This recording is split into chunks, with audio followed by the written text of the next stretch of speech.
बच्चों, मैं अमृता सिंह आपकी कक्षा 11 की गृह विज्ञान शिक्षिका। बच्चों, आज हम लोग अपना पहले अध्याय से आज हम लोग शुरू करेंगे कोशिका विभाजन। बच्चों, कोशिका विभाजन क्या है इसके बारे में हम जानकारी प्राप्त करेंगे। और बच्चों, इसमें है कोशिका विभाजन। बच्चों, कोशिका सिद्धांत के अनुसार कोशिका जीवधारियों की संरचनात्मक और क्रियात्मक तथा आनुवांशिक इकाई कहलाती है। नई कोशिकाओं की उत्पत्ति पूर्व उपस्थित कोशिकाओं के विभाजन के फलस्वरूप होती है। मातृ कोशिका या पूर्व उपस्थित कोशिका से पुत्री कोशिकाओं के बनने की प्रक्रिया को कोशिका विभाजन या कोशिका निर्माण कहते हैं। बच्चों, कोशिका में कोसा द्रव्य तथा केंद्रक में निश्चित अनुपात में होता है। कोशिका वृद्धि के कारण यह अनुपात कभी कभी बिगड़ जाता है, क्योंकि केंद्रक एक निश्चित सीमा के बाहर होने वाली जैविक क्रियाओं पर नियंत्रण नहीं रख पाता है। इसे पुनः स्थापित करने के लिए कोशिका विभाजन हो जाती है। किसी कोशिका के निर्माण से लेकर उससे पुनः विभाजन द्वारा संतति कोशिका बनने तक होने वाली प्रक्रियाओं को कोशिका चक्र कहते हैं। हम लोग इसे दो मुख्य प्रावस्थाओं में बांट लेते हैं। पहला है अंतरावस्था, दूसरा है विभाजन प्रावस्था या माइटोटिक प्रावस्था। बच्चों, पहला हमारा जो है अंतरावस्था, उसके बारे में देखें। यह दो विभाजन प्रावस्था के मध्य की अवस्था होती है। विभाजन से पहले कोशिका अपने आप को विभाजन के लिए तैयार करती है। उपापचयी क्रियाओं की दृष्टि से यह प्रावस्था बहुत अधिक सक्रिय होती है। और इसी में है जो है विभाजन प्रावस्था या माइटोटिक प्रावस्था। इसमें केंद्रक तथा कोशाद्रव्य का बंटवारा होता है। केंद्रक के बंटवारे को कैरियोकाइनेसिस तथा कोशाद्रव्य के बंटवारे को साइटोकाइनेसिस कहते हैं। इस प्रावस्था में कोशिका चक्र का कुल 5 से 10% समय लगता है। कोशिका विभाजन मुख्यतः दो प्रकार की होती है। पहला है सूत्री विभाजन, या उसको हम लोग समसूत्री विभाजन भी कह सकते हैं। दूसरा है अर्धसूत्री विभाजन। बच्चों, सूत्री विभाजन ये है जर्मनी के जीव वैज्ञानिक वाल्थर फ्लेमिंग ने कोशिका विभाजन की प्रक्रिया को देखा। यह सभी दैहिक कोशिकाओं में होता है। इसमें मातृ कोशिका के विभाजन में दो पुत्री कोशिकाएं बनती हैं, और पुत्री कोशिकाओं के आकार को छोड़कर सभी लक्षणों में मातृ कोशिका के समान होते हैं। सामान्यतः कोशा विभाजन में 2 घंटे का समय लगता है। यह समय जीवाणुओं में कुल 20 मिनट तथा जो हमारे स्तनधारी होते हैं उनमें उनकी कोशिकाओं में 20 घंटे से अधिक हो सकता है। कोशिका का केंद्रक 2 संभागों में अर्थात संतति केंद्रों में बढ़ जाता है। इसके पश्चात कोशा द्रव्य का विभाजन हम लोग खाच विधि से करते हैं। प्रत्येक पुत्री कोशिका में एक संतति केंद्रक पहुंच जाता है। उसके बाद है इसमें सूत्री विभाजन का महत्व। बच्चों, सूत्री विभाजन अत्यंत महत्वपूर्ण क्रिया है। ये इसमें कुछ बिंदु जो हमारे हैं वो बहुत महत्वपूर्ण हैं। जैसे पहला है आनुवांशिक स्थायित्व। बच्चों, इस प्रकार के विभाजन के द्वारा बनने वाले संतति कोशिकाएं गुणों तथा संरचना में पूर्ण रूप से मातृ कोशिका के समान ही होती हैं। दूसरा इसमें है वृद्धि। कोशिका विभाजन के द्वारा जीवधारियों में वृद्धि होती है। तीसरा है घावों का भरना, अंगों का इसमें पुनरुद्भवन सूत्री विभाजन के फलस्वरूप ही होता है। और चौथा है अलैंगिक जनन। एक कोशिकीय जीवों में सूत्री विभाजन के जनन होते हैं, सूत्री विभाजन से ही इसमें जनन होता है। उसके बाद हमारा आता है अर्धसूत्री विभाजन या मियोसिस।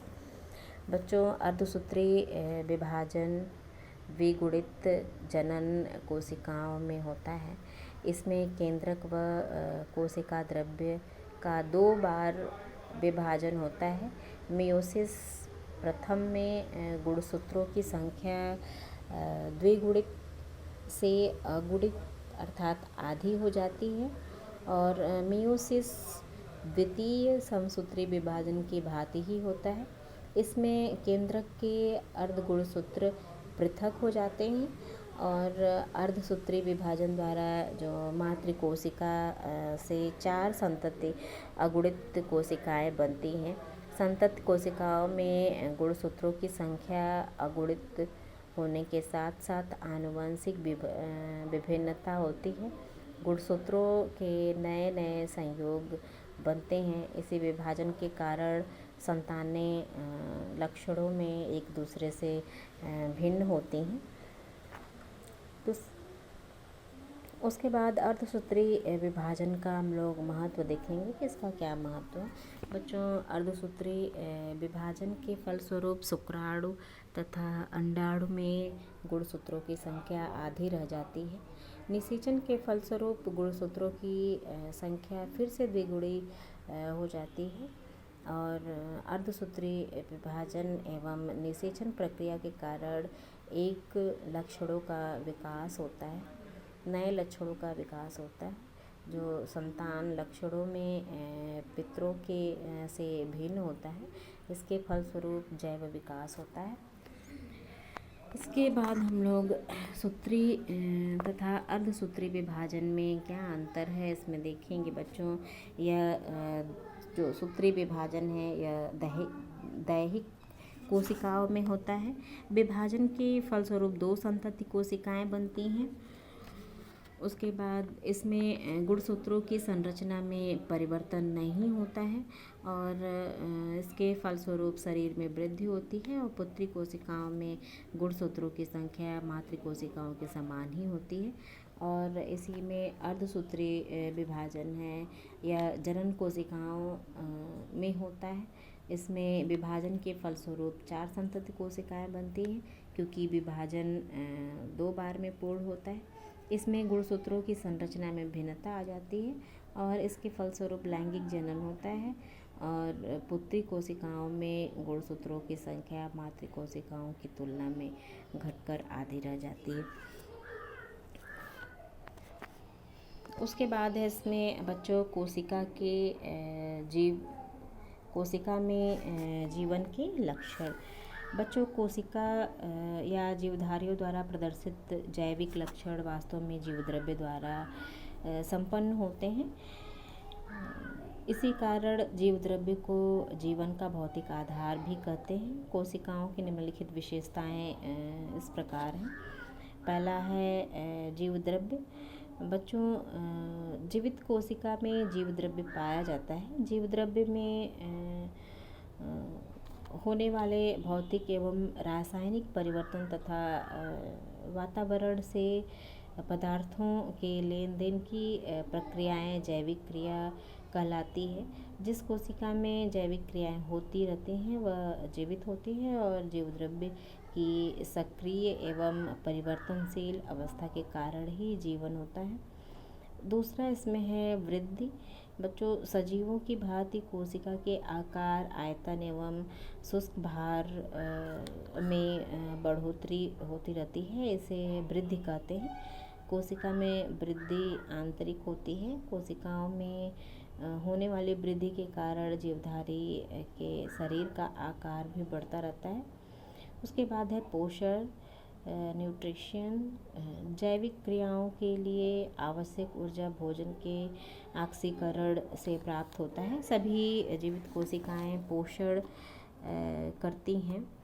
पोषण के अंतर्गत भोजन ग्रहण करना, पाचन, अवशोषण, स्वांगीकरण तथा अपचित भोजन का बहिक्षेपण सम्मिलित होता है।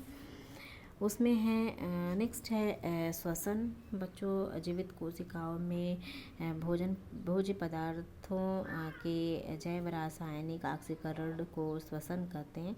इसके फलस्वरूप रासायनिक ऊर्जा गतिज ऊर्जा में बदलकर एटीपी में संचित होती है। जैविक कार्यों के लिए ऊर्जा एटीपी से प्राप्त होता है।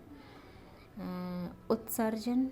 बच्चों, उपापचय क्रियाओं के फलस्वरूप बनने वाले हानिकारक अपशिष्ट पदार्थों के निष्कासन को उत्सर्जन कहते हैं। सभी जीवित कोशिकाओं में उत्सर्जन होता है। उसके बाद हम लोग देखेंगे कि उपापचय क्या है।